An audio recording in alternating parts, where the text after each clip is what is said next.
विधानसभा निवडणुकीमधल्या पराभवानंतर राऊतांनी डी.वाय. चंद्रचूड यांच्यावरती खापर फोडलं होतं। सरन्यायाधीशांनी शिवसेना पक्षफुटीवरती योग्य निर्णय न दिल्यामुळेच ही परिस्थिती ओढावली असं राऊतांचं म्हणणं होतं। राऊतांच्या याच टीकेला आता चंद्रचूड यांनी सुद्धा चोख प्रत्युत्तर दिलंय।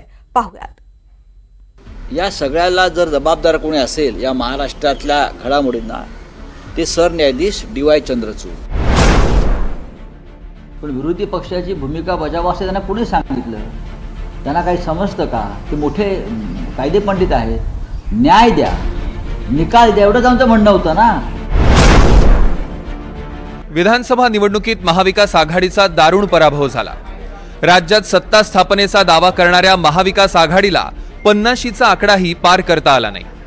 या पराभवाचं खापर संजय राऊतांनी तत्कालीन सरन्यायाधीश डी.वाय. चंद्रचूड यांच्यावर फोडलं होतं। राऊतांच्या आरोपांना डी.वाय. चंद्रचूड यांनीही उत्तर दिलंय। पण पहिल्या 2 तासामध्ये जी लढाई बरोबरीच सुरू होती, जसं हरियाणामध्ये झालं, ती अचानक पुढल्या 2 तासामध्ये ज्या पद्धतीने निकाल लागले हे संशयास्पद आहे। लोकशाहीमध्ये असं होत नाही। निकाल आधीच ठरलेला होता, फक्त मतदान करून घेतलं। निकाल आधीच ठरवला होता, फक्त मतदान होऊ दिलं। तरीही या सगळ्याला जर जबाबदार कोणी असेल या महाराष्ट्रातल्या घडामोडींना ते सरन्यायाधीश DY. Chandrachud. Now, the cases which we decided this year, any of these cases which I have referred to earlier, are these cases less significant? Or do we then follow an agenda which others set for us that, well, you have to decide this case for me today. If you don't decide my case, then, well, you're not independent. This is something which is unacceptable. And the real problem today is this, and that's why, I must say this. It's because we have refused during my tenure as a Chief Justice. We have refused to be dictated by any third party on which cases to decide.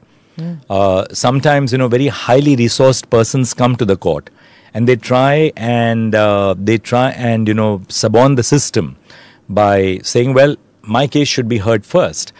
And this was a matter of concern to me as Chief Justice. Should we be listening to those cases only because the most resourced in terms of lawyers, in terms of the clients whom they represent, come to court and say, well, hear my case first? Sorry, we are not going to give that priority to people who are merely because they have resource and they have the ability to afford the best. मग न्यायालय ही काय सरकारची भूमिका, भ्रष्टाचारांची भूमिका बजावतात का?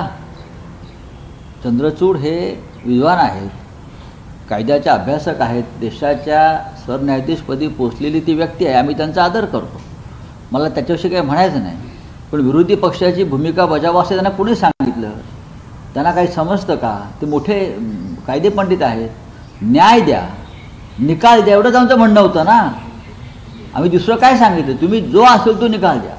त्यांनी पक्षांतराला मुभा मिळावी अशा तऱ्हेनं खिडका दरवाजे उघडून ते गेलेले आहेत। कधीही कोणी पक्ष बदला, सरकार पाडा, देशाच्या सुप्रीम कोर्टाची जबाबदारी होती घटनेचं, कायद्याचं, संविधानाचं, नीतिमत्तेचं रक्षण करणं। आपल्या 2 वर्षांच्या कारकिर्दीत डी.वाय. चंद्रचूड यांनी अनेक ऐतिहासिक निकाल दिले। डी.वाय. चंद्रचूड यांनी एकूण 38 महत्त्वाच्या प्रकरणांवर निर्णय घेतले। गोपनीयतेचा मूलभूत अधिकार, कलम 377 अंशतः रद्द करणं, सबरीमाला मंदिर निकाल, निवडणूक रोखे अवैध ठरवणं, अयोध्या प्रकरणाचा निकाल, न्यायदेवतेच्या डोळ्यांवरून काळी पट्टी हटवणं, अशा अनेक ऐतिहासिक निर्णयांमुळे डी.वाय. चंद्रचूड चर्चेत राहिले।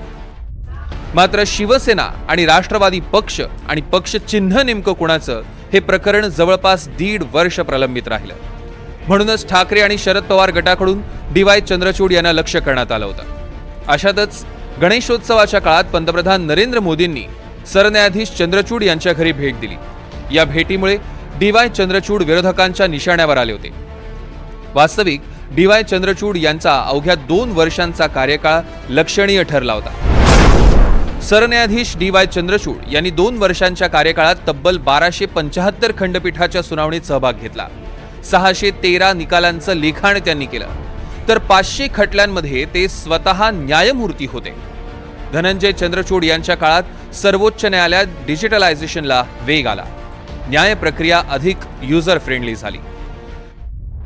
डी.वाय. चंद्रचूड सुप्रीम कोर्टातील सर्वात प्रभावी न्यायमूर्तींपैकी एक म्हणून परिचित होते. आगामी काळात राजकारण्यांच्या निशाण्यावर आलेल्या चंद्रचूड यांची भूमिका काय असेल पाहणं महत्त्वाचं ठरणार आहे. Bureau report, NDTV Marathi.